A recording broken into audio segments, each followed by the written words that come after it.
puerto. Sarandonga, ñame con bacalao. Sarandonga, que mañana es domingo. Sarandonga, óyalo cantar. Sarandonga, yo no como la judía. ¿Por qué? Porque tiene... Sorry for my outfit, but I was having meetings with our congressman today. Well, let's talk about that. Honorable congressman. Yeah, but let's talk about why you were here in Washington in the first place. Why? I mean, your role. Your basically, was this coordinated today by CRA or IPCPR or both? Actually, both. Yeah, IPCPR and Cigar Rights of America coordinates these trips to fly-ins to the Hill, and basically what we're trying to do right now is try to we created a definition for premium cigars, and we are trying to get premium cigars out of the hands of FDA. FDA has the intent of regulating premium cigars. Regulated premium cigars for the FDA would be like destroy premium cigars and eliminate our rights to do what we're doing now. To market and package and label them and use content that you that you want to.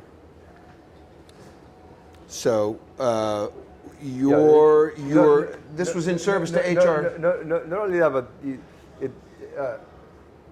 either the government or any regulatory agency like FDA or the anti-smoking people, they don't tell you what they want. They tell you that, yeah, okay, you know, we don't want you to smoke when there's other people around because of secondhand smoking.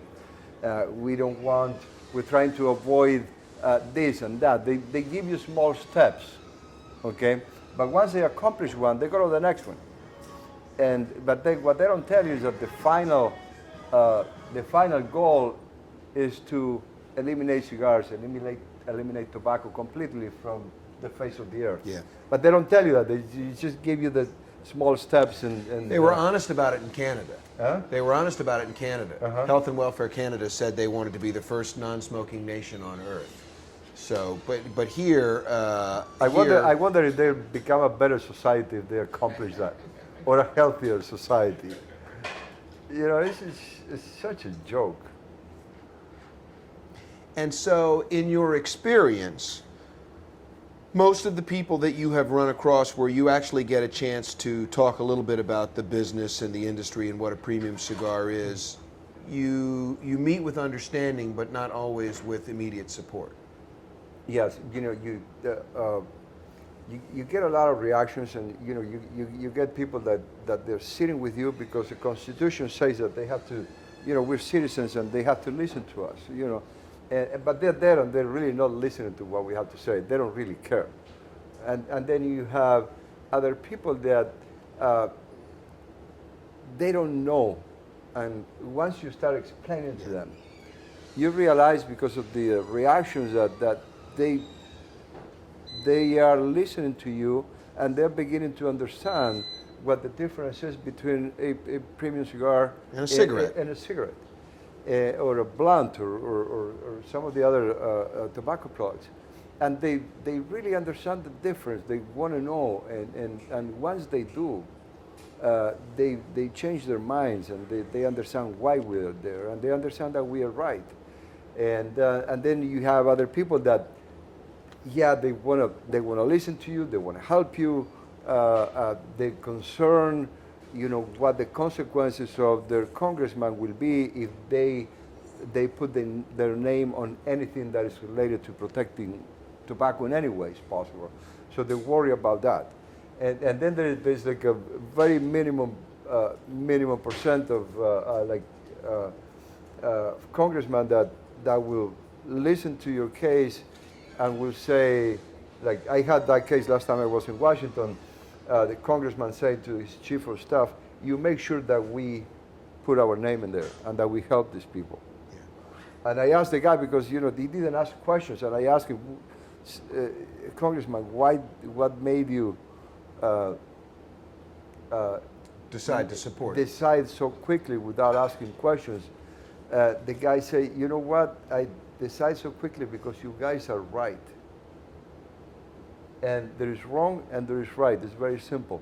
And this is the way I run my office. And you guys are right and I have to support you.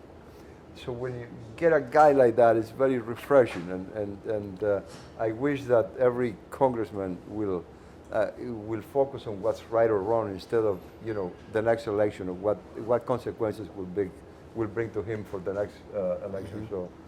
So not only for cigars, for many other things anyways. But for the most part, you feel pretty positive about how this effort has gone. Yes, we have, and I wish we have created Cigar Rights of America many years before. Yeah. And I wish we had started fighting and bringing our case to Congress many years before. As an industry, as opposed to... As an industry, and but the problem is that we stayed quiet for too many years. Far too long. And we were taking every attack and every beat on our industry, and we were just taking it in and not reacting. And I think it took us way too much time to start to react to all the attacks to our industry and our personal freedoms. And but finally we have reacted, and I think we're making a lot of progress. We have 190 congressmen sponsors in the House of Representatives, and which we're getting very close to a majority. Mm-hmm. And I think we probably accomplished that within the next 2-3 months. And the Senate case is a little bit slower, and it's a little more difficult. So we have only 10 co-sponsors right now. But as we start focusing a little more on the Senate, I think we can get our case. So we're making a lot of progress. I'm very positive, very positive. Really, though, in a way, all of this is necessary because we woke the pleasure police up with the cigar boom of the 90s. When a small group of really hard-working individuals basically started to earn a little scratch for their efforts, and once it became a bigger phenomena and more broadly successful, we invited their attention, and that's when the bans and the taxes and the idea of regulation started to loom for us. Yeah, and you know, there's. You have a good point there, and then there is also like a lot of tobacco products are made with the objective of catering to people smoking marijuana and using drugs with these wrappers, and you know, catering to younger kids, and so there's a real. That's a disconnect. That's a big disconnect from the about these things that are really happening, and that also, you know, gets the attention of the people that want to eliminate this, and we are a collateral damage on all, you know, on all this. We are mixed with all the rest of tobacco, and that, you know, unless we explain who we are, unless we define ourselves differently, we will disappear, like just like the rest of the other tobacco products. So, and but definitely the 1990s with the popularity of cigars and so many new people smoking cigars, it has definitely called a lot of attention from our governments. So. Speaking of the 90s, this being, you know, a continuation of the Draper dialogues, and thanks to Jerry Cruz and Stogie Review for being the documentarians for the whole effort. But the 90s is basically that's the era of the birth. How many people that you meet as you're going around and doing, you know, the grip and grin in smoke shops and at events and stuff? How many people remember Los Libertadores? Not many. I mean, I'm surprised every time I hear the name, but there's probably there is not one trip that I'm working in the United States, visiting cigar shops in some city. In every trip, someone will mention Los Libertadores, which makes me feel great. I mean, it brings me. And it's great memorialized in the factory now. I can't say new, but It is, yes. I mean, it has to be. It will always be in my memory forever. Well, yeah, but it was the little shop of horrors, I mean, I to this day I remember that, and what a incredible job you were doing. It was all the sleepless nights. Yeah. Walking around my house in the Dominican Republic, trying to figure out how I was going to get my production right, without knowing. We made thousands and thousands of cigars that were unsmokable. But if you True story. if you I'm not saw, making this up. True story. I mean, from the point of view as a consumer, Yeah. as a cigar smoker, I knew they suck. I mean, they were so inconsistent. Okay. And I knew they were really bad, but as a manufacturer, as a wannabe manufacturer, I had no idea how to fix those problems, okay? So it was a lot of nights without sleeping, trying to figure out how I was going to get this thing right. So when did you actually leave Florida and go to the DR to? End of '93, like Right. October '93. And who convinced you to do that? It was a good friend from Miami.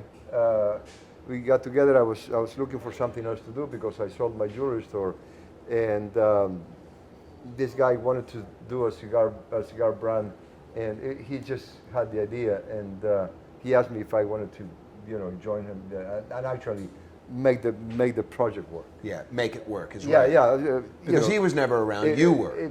Bring it from an idea to actually materialize a cigar brand. And I tell you, if you had seen this place, you would have been amazed that you could get a finished cigar with a band and a cellophane sleeve and a box. So funny. I mean, the battle for everything so funny. in that. George goes to visit me, okay, as a from Cigar Aficionado official visit to the factory, and he was there smoking cigars with me. He was looking at the place, and I was trying to. You were proud the way you were showing the stuff that you were doing with the tobacco and the, remember? I always been low key, and I Yeah. have always been, never tried to speak more than I should, and I was trying to show him what I was doing in my modest way, and George was being very nice as far as trying to giving me support and making me feel good and about the future, and so I felt really good about the visit. And then after we moved to a different town, and we bought a new building, and created this really nice facility for the factory. There was an article in Cigar Aficionado which was written by George. And in this article, he mentions that he went to visit this factory in Villa Gonzalez, which happened to be at the same building that we were, okay? And George's comment was that, it was that, how was it, George? That the place looked like a cave. And that's when I found out what George was really thinking when he was in my place. We were horrified. I remember, I'll never forget when we were leaving. And the place really looked like a cave. It was. I mean, you had to remember you had to take a step down to get into that back room. You're like bonk your head on the ceiling and everything. It was like the whole hut was built for midgets, But I remember when we were driving away. Cycling was like he wanted to take a bath. He was like he had cooties or something. It was hilarious. We never ever stopped believing and enjoying what was happening and your growth as a cigar maker, as a gentleman farmer now, and doing. I mean, your ambition from the beginning was always really clear and extraordinary, and it's really been satisfying to see such remarkable growth. But in a way, I'm sad that this, which to me is the living link to Los Libertadores, is turning into this, right? You know, in other words, the new product, the new packaging, which I hope will change, is awesome. But you know, and it's great for merchants in terms of you know, spacing and everything else, shelf space. But I miss the idea of what this was, you know, both in terms of presentation and everything. Not that presumably this cigar is going to stay the same, maybe a slight difference in wrapper, but this is the last in the portfolio. I know. This is the last link, and it brings me to the idea of what an extraordinary range of products that you have now from really modest beginnings. And you should, for the benefit of everybody here, sort of take advantage of the moment to explain all of it and how many of the things are linked to what you're doing at La Canela. It was when we started. There was a couple of things that influenced what we were doing. Yeah. Why we were doing the blends, the blend that we started doing with. First of all, there was no at the time. The Dominican cigar was pretty standard. It was Connecticut shade, Dominican filler and binder, mild cigar, and actually for someone that like me that came out of the blues without being an outsider of the industry, coming into suppliers in Dominican Republic or any of the other suppliers in many different places, and making a phone call in the middle of the night is to ask for some type of tobacco wrappers, some type of filler, that was not available for anybody. Yeah. So basically, the only tobaccos that I was able to get, and very happily so, it was the specific Dominican filler and binder and the Connecticut shade wrappers, and which happened to be the type of cigar that I liked at the time. I liked very mild cigars, and that was my taste, and I was very comfortable with the blend until we were able to get a hold of in 1997, like almost 3 years, at the 96. After we started, that we were able to get a hold of Cameron wrappers. Yeah. And that was like a major breakthrough for our company, and it was just great to be able to blend our tobaccos with Cameroon wrappers. But it was a big breakthrough because Cameroon was really, really in short supply then too. You know, in other words, you had two companies that essentially had a lock. There was only two companies. Yes. Yeah. And so we were the first company, other than the two traditional companies, that blend cigars with Cameroon wrappers. So it was a major breakthrough, and I think it put our company in the map for the first time. And both in terms of retail recognition, consumer recognition. Yeah, absolutely. And the flavor of the Cameroon wrappers, it just took over my palate, and it became even until today one of my preferred flavors when I smoke a cigar. If it's wrapped in Cameroon, I will enjoy it much more than any other cigar. It's just my favorite wrapper, even today. And so that was really big. And then in the probably 1998 or so, I think it was that it was the Ligero line, and it was our first attempt to do a fuller body cigar, and not a really full body cigar, but a fuller body cigar than we were used to make.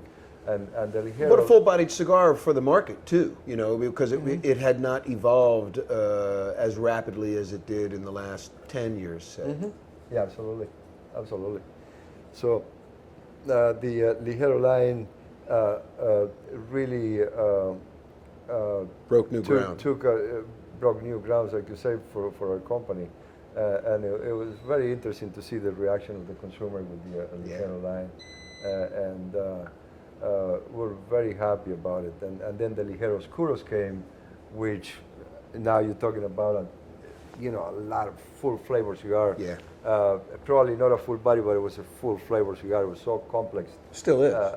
It still is, obviously, and it's our second line. The double Ligero is our first line now, most important line, and then the second is the Ligero Oscuros. And that's in terms of production capacity right now. Of production, yes, yeah. What's the overall production capacity right now? This year we do probably 3.3 million. Yeah. That should be our production this year. Yeah. And how much of the tobacco comes from the farm? And I have to say one thing, going back to the beginning and very humble beginnings and the objectives and the dream. And the dream was never, ever to make 1 million cigars or 2 millions or 3 millions or 4 millions. The only dream that I had always, it was one day to be a good cigar maker. That was the only dream in my head.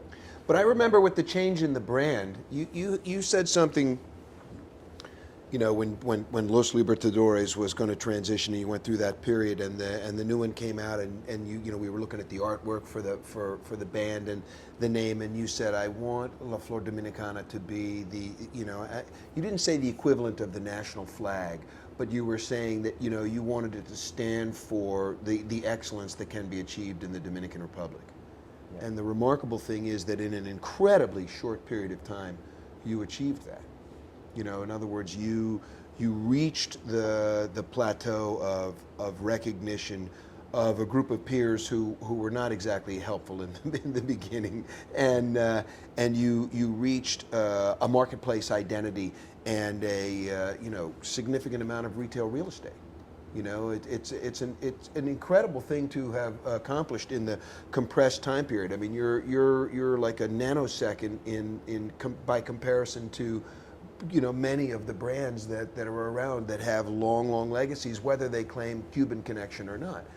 So that makes it even more remarkable that you achieved that ambition in a heartbeat. I mean, you're an overnight sensation who worked so hard for.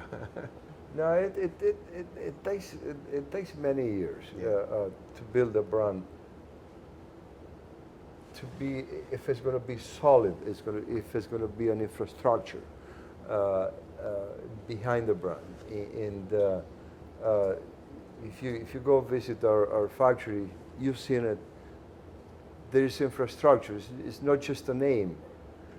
It's not just a brand. Mm-hmm. There's a lot of land. There's a lot of work. It's a lot of what it does. It makes you solid. It guarantees your future almost. Why? Because when you grow your own tobacco, you have no surprises, and other than what the weather deals. You know what's coming from the farm because you planted those seeds on the ground, so you know what's coming. You decide, and when you're thinking about a new blend in the future, I have to put those seeds in the ground first. So that's the blending. The farm is a blending room. I start blending on the farm when I put a new seed on the ground that I'm going to make cigars 3-4 years down the road without tobacco, so that not only that, but then it gives you an identity.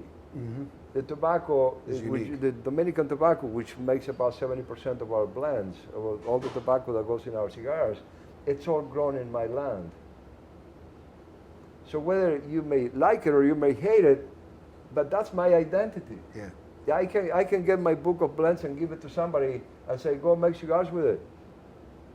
So, but unless they have those leaves that I grow in my farm, they can't do it. It's not going to taste like my cigars.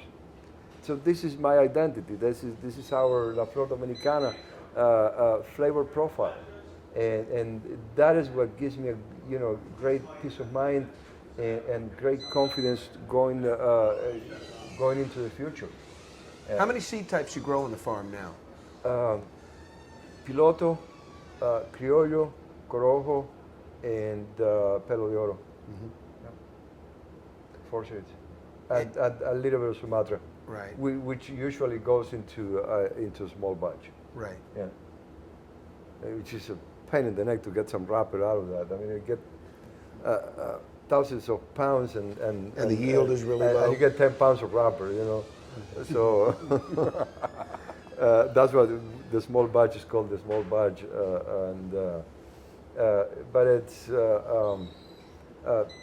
so and then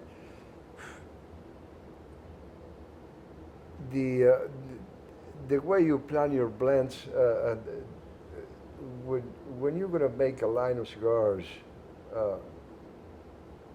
you have to know, and you have to be honest with the consumer. You have to be honest with yourself, and you have to be honest with the brand name, and say, okay, if I'm going to make this line of cigars, am I going to have the tobacco to do it next year and the year after that? Okay, you have to plan that. Yeah, okay. Is this brand this line of cigars is successful, and the consumer really likes it? You're going to have to make a lot of thousands of cigars, and you're going to have to make it every year, and you're going to have to make it taste the same year after year. Okay, so maybe you can make the mistake of, you know, you have a small batch of tobacco that you say, you know, I can do something really spectacular with this, okay? And you make a line of cigars and you send it into the marketplace for the consumers. But then you don't have the tobacco anymore, okay? So you guys smoke the cigars and say, wow, this, you know, see Litto's, new cigar is spectacular. And then, you know, when you have to make the next batch of cigars, you don't have the tobacco anymore. Okay, now you have to reblend it, you have to make another blend, and with the same name and everything, and then the next batches are not going to be the same. So that's not being honest. Okay, so when you're going to release a blend into the market, you have to make sure that it's always going to be there for the consumer, always. That's the kind of honesty that you need to have. And when this is your philosophy, it takes you more years to build your name, because you don't get these hypes, you don't get this, you know, but at the same time you gain the confidence of your consumers, and year after year your name becomes better known, and the consumers get more respect for the brand, and they trust the brand more, and this is the objective. It's about longevity, and I'm always saying that a couple of years ago, when my son Tony started working for our company, and I saw him falling in love with what he was doing, it kind of changes your perspective of everything. And now I know there's going to be, when I'm gone, the next generation, it's going to be continuity. And now I know that what I always been doing is trying to create a company for my kids. And this is the goal. This is the dream. So that's pretty much my philosophy as far as how I want my company to continue to build, but at a very slow pace. I'm not in a rush. I will only release cigars into the market if they are what they're supposed to be. If they're not, I will not release them. And some of you guys know that sometimes you go try to find a Maduro 700 in the humidor and there's none. And you go to the next store and there's also no Maduro 700. And the reason there's not is because I'm not happy with the materials that I have to make it. So I can only make them when I have the right materials for it. Is it more often a problem with wrapper than filler? Or wrapper for the most part. Yeah. Right. Wrapper for the most part. But it hasn't stopped you from being prolific. You know, from having the growth of, you know, what we now call the light line through Ligero, the Cameroon, The Airbenders, the Ligero yes, cabinets, the Airbenders, the success of Limitado and small batch, creating allegiance and an audience that looks forward to the release the every limited year. editions, which are Right. great. You know, limited editions are very exciting, I think. For the consumer too. For the consumer mainly, because you know there's this, you know, and I always hear you. We were talking about today with a bunch of folks about the difference between the Limitado 1 and the number 2 and the number 3, and you know the argument was, you know, which one who preferred which one of the Limitados, the same as the small batch. Yeah. I think that's pretty exciting stuff. I like that. Yeah, it is, and it's great feedback to have people tell you, you know, how much they look forward to the new one, Yeah. and that they hope it lives up to, you know, And their which favorite. tells you that there's really no right or wrong when it comes to personal preferences. When it comes to taste, some people will love one thing and hate the other, and the other will be the opposite way. Thank So- God that's what makes a marketplace. Yeah. That's the beauty of it, and that's why there's so many flavor profiles and so many brands and color labels our market, the American consumer, you guys are very spoiled with the quality and the range of flavors that you can get walking in that humidor. I mean, the spectrum of different flavor is so big. And the overall quality of And of the overall consistency, quality of all the excellence. brands in the humidor. It's just very exciting. When you go to Europe and you meet people that smoke cigars from one country only, okay, it's the range of One flavors. country. The range of flavors is just like Yeah. this, as opposed to Yeah. this. Why? Because you know, tobacco comes. The cigars are made with the same tobacco that is grown in the same exact region, with one type of seed. Okay, so the only difference may be a little more percentage of seco, volado, ligero, but that's it. There's nothing else. I mean, it's just that one flavor profile, and we have a huge spectrum of different flavor profiles to choose from, depending on what we feel like that day. It's very interesting when you think about it. And you have a lot of experience. Am I kind of within the? No, you are, and that's one of the reasons why they're being criticized, because what people think of as the unique properties for different legacy brands have more or less disappeared. In other words, they haven't really protected, and part of that is due to the one control at the top, so that all of the agricultural activity as well as the middle stage and then the manufacturing is under one essential entity, and as opposed to having 1,000 factories working and sourcing different materials and really trying to offer something that's truly complex. So, and there isn't anybody who can protect the original formulas and say, well, we have to adhere to this, so we have to grow this tobacco, because it's not within their control.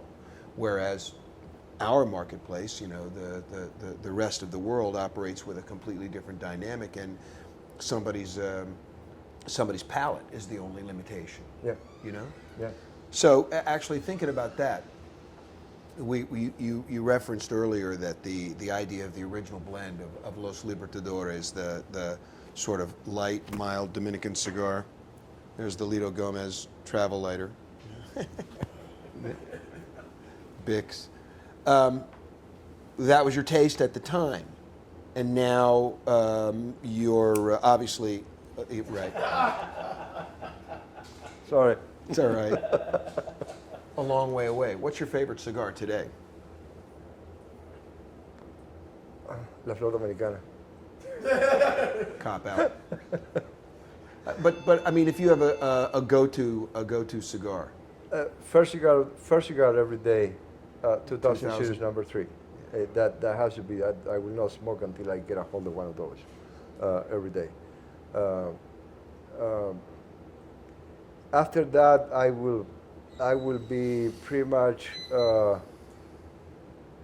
on the Cameron cabinets, air benders, ligero oscuros, and I'm pretty much all over the place when it comes to that during the day. And then at night, after dinner, I'll do double ligeros or limitado, one of our limited editions. And so the nature of my work, being at the factory and tasting a lot of different cigars every day for work,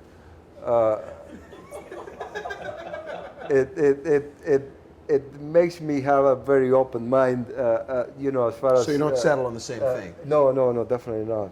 I'm used to changing flavors, and I'm very moody when it comes to taste. Same thing for what I'm eating. So I it start affects what you cook? thinking in the morning what I wanted. I want to have something for dinner, and I have to have that. So I'm not the kind of guy that will get home and see what's for dinner. No, I have to have something for dinner. This is what I need to eat today. Okay, so and it changes a lot. So same thing with cigars. There's something that sometimes early in the day I say, tonight after dinner I want to smoke a limitado 3 or 2 or it's just in my mind all day, and that's what I want to smoke at the end of my night. That's the way I am. So. Do you remember the first cigar you smoked? Monte Cristo number 2. In Canada, I was 18 years old. I was working as a busboy in a restaurant, La Scala restaurant in Toronto. And we were very short-handed that night. It was one of the busiest nights in the history of the restaurant. And that night I had to become a waiter. I didn't even speak English. And so it was an exhausting night. And at the end of the night, the bartender comes to me and said, "Litto, you did a great job today. And here's a cigar." And I smoked cigarettes at the time. And I said, "Okay, that looks interesting." And I walked home. It was snowing that night, nice snow, and I walked home smoking that cigar, and it was great. That's a very vivid memory. So in a way, that's because a lot of times people smoke a cigar and it's not necessarily the best experience, and then later on they have some kind of an epiphany and figure out what a great cigar can be. But you got it right away. You got what a transformative experience it can be. That was it. After that, I started smoking cigars. Yeah. And it was a good feeling it felt good to be smoking a cigar. And that's one of the great reasons to enjoy a cigar, is to celebrate something and like a milestone in personal accomplishment or something of that nature. And that's great. It's always a great moment to smoke a cigar, whether you are with friends and with people that you like, whether you are by yourself and you want to reflect about your day, or you want to just slow down a little bit and have a moment of peace and think about what you're going to do with something. It's always the right moment to smoke a cigar. And you know what? The people that don't do it, they're just missing out. Yeah. They're just missing out, man. What do you like to drink with a cigar? I mean, is it coffee?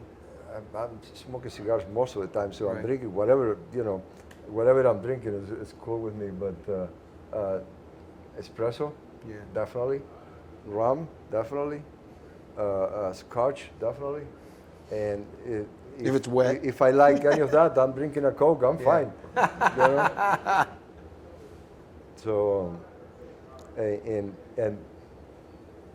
definitely what you're drinking kind of mixes with the flavor of the cigars, and it gives a different nuance to the flavor that you're experiencing. But so I mean, you find yourself sometimes picking what you're going to drink based on the cigar you're going to smoke. I'm normally drinking rum, Yeah. so, but you know, a good port. Mm-hmm. It's a good port. I like it, even with wine, you know, sometimes you know, I'm drinking wine, and I don't want to stop drinking that wine because it's too good. Yeah. And it's time to light up a cigar. So, you know, It continues. And you find the mix of flavors when you're drinking your wine and you're smoking your cigar, and you're discovering new flavors. So In both. Yeah, absolutely. Yeah.